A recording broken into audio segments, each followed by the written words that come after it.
शिवपुराण विद्येश्वर संहिता 10वां अध्याय। प्रणव एवं पंचाक्षर मंत्र की महत्ता। ब्रह्मा और विष्णु ने पूछा, प्रभु, सृष्टि आदि 5 कृत्यों के लक्षण क्या है, यह हम दोनों को बताए। भगवान शिव बोले, मेरे कर्तव्य को समझना अत्यंत गहन है, तथापि मैं कृपापूर्वक तुम्हें बता रहा हूँ। सृष्टि, पालन, संहार, तिरोभाव और अनुग्रह मेरे जगत संबंधी 5 कार्य है जो नित्य सिद्ध है। संसार की रचना का आरंभ सृष्टि कहलाता है। मुझसे पालित होकर सृष्टि का सुस्थिर रहना उसका पालन है, उसका विनाश ही संहार है। प्राणों के उत्क्रमण को तिरोभाव कहते हैं। इन सब से छुटकारा मिल जाना ही मेरा अनुग्रह अर्थात मोक्ष है। ये मेरे 5 कृत्य है। सृष्टि आदि 4 कृत्य संसार का विस्तार कराने वाले हैं। 5वां कृत्य मोक्ष का है। मेरे भक्तजन इन 5 कार्यों को 5 भूतों में देखते हैं। सृष्टि धरती पर, स्थिति जल में, संहार अग्नि में, तिरोभाव वायु में और अनुग्रह आकाश में स्थित है। पृथ्वी से सबकी सृष्टि होती है, जल से वृद्धि होती है, आग सबको जला देती है, वायु एक स्थान से दूसरे स्थान पर ले जाती है और आकाश सबको अनुग्रहित करता है। इन 5 कृत्यों का भार वहन करने के लिए ही मेरे 5 मुख है। 4 दिशाओं में 4 मुख और इनके बीच में 5वां मुख है। पुत्रों, तुम दोनों ने मुझे तपस्या से प्रसन्न कर सृष्टि और पालन के 2 कार्य प्राप्त किए हैं।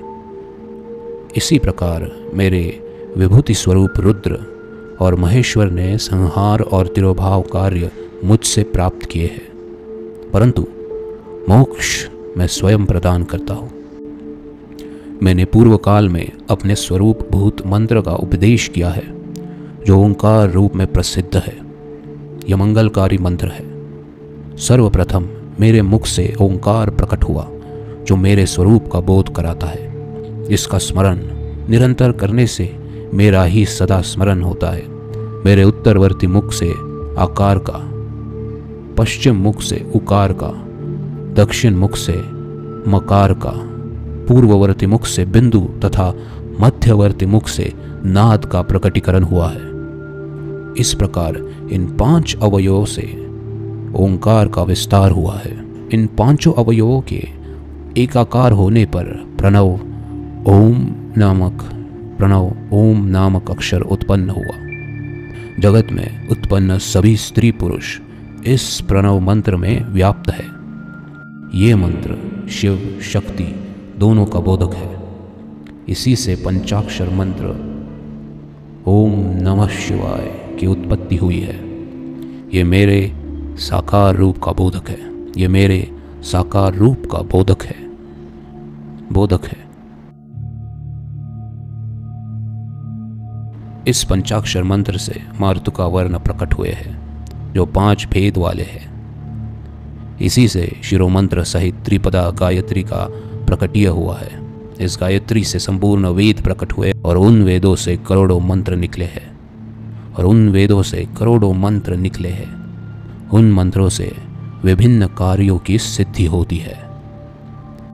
इस मंत्र से भोग और मोक्ष दोनों प्राप्त होते हैं। नंदिकेश्वर कहते हैं, जगदम्बा उमा गौरी पार्वती के साथ बैठे महादेव ने उत्तरवर्ती मुख बैठे ब्रह्मा और विष्णु को पर्दा करने वाले वस्त्र से आच्छादित कर उनके मस्तक पर अपना हाथ रखकर धीरे धीरे उच्चारण कर उन्हें उत्तम मंत्र का उपदेश दिया। 3 बार मंत्र का उच्चारण करके भगवान शिव ने उन्हें शिष्यों के रूप में दीक्षा दी। गुरु दक्षिणा के रूप में दोनों ने अपने आप को समर्पित करते हुए दोनों हाथ जोड़कर उनके समीप खड़े हो जगत गुरु भगवान शिव की इस प्रकार स्तुति करने लगे। ब्रह्मा विष्णु बोले, प्रभु, आपके साकार और निराकार 2 रूप है। आप तेज से प्रकाशित है, आप सबके स्वामी हैं। आप सर्वात्मा को नमस्कार है। आप प्रणव मंत्र के बताने वाले हैं तथा आप ही प्रणव लिंग वाले हैं। सृष्टि, पालन, संहार, तिरोभाव और अनुग्रह आदि आपके ही कार्य है। आपके पंचमुख है। आप ही परमेश्वर है। आप सबकी आत्मा है, ब्रह्म है।